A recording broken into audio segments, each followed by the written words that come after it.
Hello বন্ধুরা, আমি তোমাদের কাজল ম্যাম জ্ঞানজ্যোতি কোচিং সেন্টারের পক্ষ থেকে তোমাদের সকলকে জানাই স্বাগত।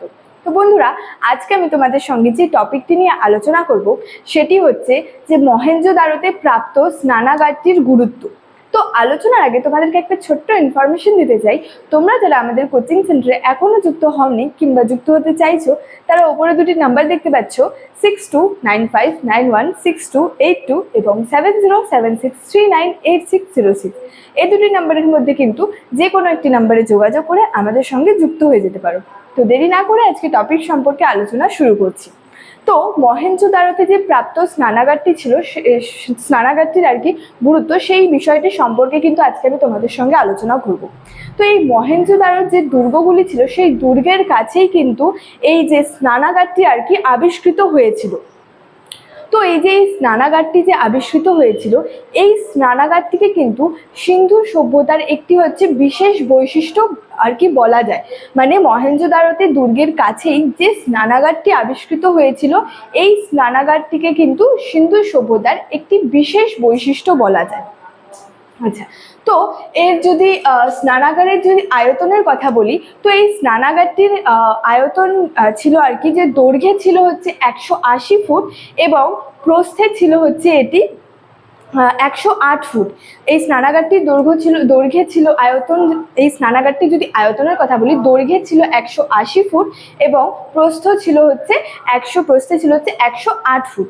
আর যে জলাধারটি যে ছিল সেখানে, এটি হচ্ছে দৈর্ঘ্যে ছিল 39 ফুট এবং হচ্ছে প্রস্থে ছিল 23 ফুট এবং গভীরতায় ছিল হচ্ছে এটি 8 ফুট।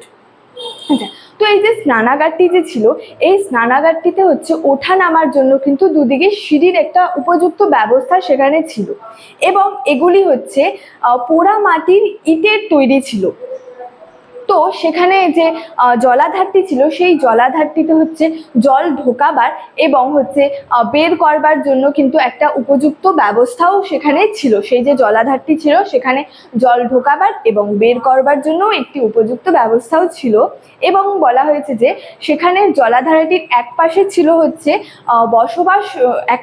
বসবাস মঞ্চ ছিল।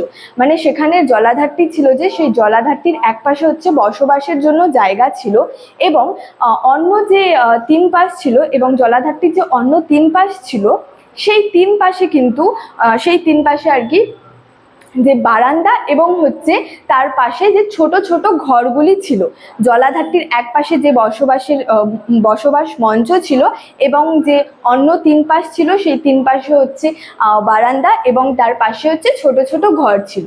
তো মর্টিমার হুইলার এর মতে এই স্নানাগারটি একটি ধর্মীয় উদ্দেশ্যে নির্মিত হয়। মানে মর্টিমার হুইলারের মতে কিন্তু এই যে স্নানাগারটি ছিল, এটি হচ্ছে একটি ধর্মীয় উদ্দেশ্যে আর কি নির্মিত হয়েছিল।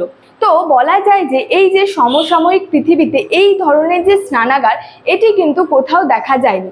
তো স্টুডেন্ট, এই ছিল আজকে আমার যে মহেঞ্জোদারোতে প্রাপ্ত এই যে স্নানাগার সম্পর্কে কিন্তু আজকে আমার ক্লাসটি ছিল।